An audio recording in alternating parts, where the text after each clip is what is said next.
സത്യദൈവത്തിൻ ഏകപുത്രനാം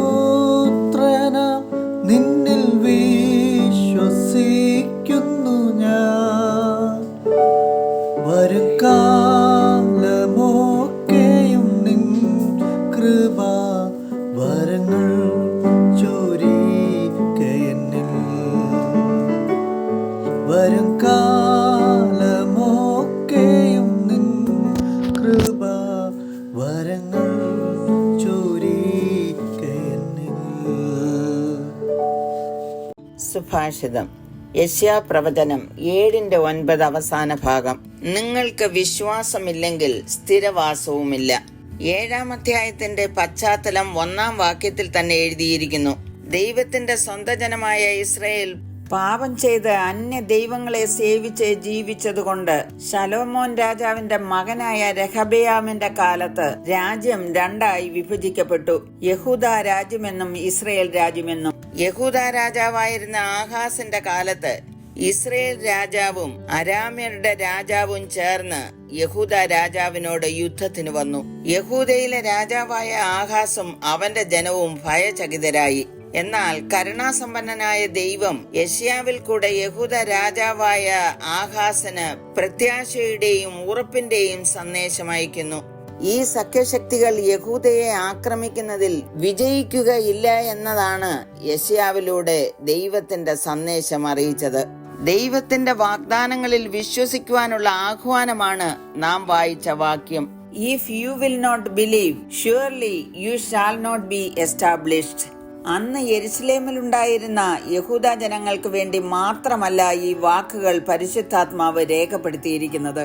അന്നും ഇന്നും എന്നും ദൈവത്തിൽ വിശ്വസിക്കുന്ന ജനങ്ങൾക്ക് വേണ്ടിയാകുന്നു. എന്താണ് നാം വിശ്വസിക്കേണ്ടത്?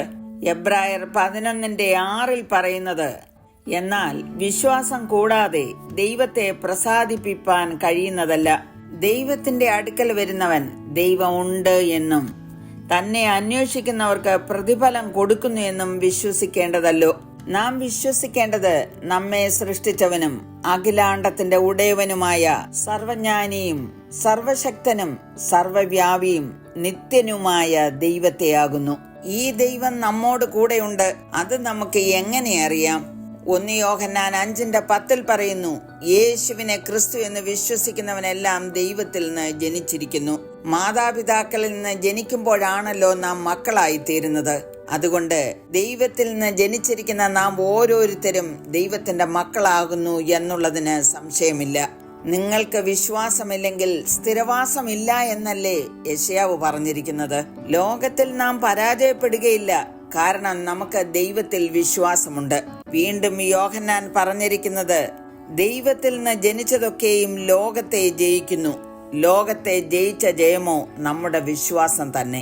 യേശു ദൈവപുത്രൻ എന്ന് വിശ്വസിക്കുന്നവനല്ലാതെ ആരാകുന്നു ലോകത്തെ ജയിക്കുന്നത്? ഈ ലോകത്തെ നമുക്ക് ജയിക്കണമെങ്കിൽ വിശ്വാസം ഉണ്ടായിരിക്കണം. എങ്ങനെയാണ് നമുക്ക് ഈ വിശ്വാസം ഉണ്ടാകുന്നത്? പൗലോസ് പറഞ്ഞിരിക്കുന്നത് കേൾക്കൂ.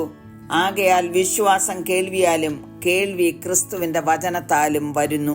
വിശ്വസിക്കുന്നതിന് വേണ്ടിയാണ് നാം വചനം കേൾക്കേണ്ടത്. വചനത്തിൽ വിശ്വസിക്കുന്നവന്റെ ഉള്ളിൽ യേശു ഉണ്ട്. അങ്ങനെയുള്ളവന് ജയമുണ്ട്, സ്ഥിരവാസവുമുണ്ട്. 1 യോഹന്നാൻ 5:10 പറഞ്ഞിരിക്കുന്നു, ദൈവപുത്രനിൽ വിശ്വസിക്കുന്നവന് ഉള്ളിൽ ആ സാക്ഷ്യമുണ്ട് എന്ന്. വിശ്വസിക്കാം, പ്രാർത്ഥിക്കാം.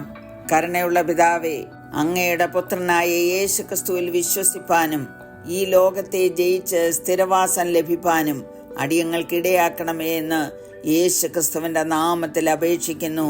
കേൾക്കണമേ. ആമേൻ. ഒരു നാളും കൈവിടില്ല, ഒരു നാളുപേക്ഷിക്കില്ല, ഒരു നാളും മറക്കുകയില്ല. എൻ്റെ യേശു എത്ര വിശ്വസ്തൻ, ഒരു നാളും മറക്കുകയില്ല. എൻ്റെ യേശു എത്ര വിശ്വസ്തൻ. ഇന്നയോളം എന്നെ നടത്തി, ഇന്നയോളം എന്നെ പുലർത്തി. എൻ്റെ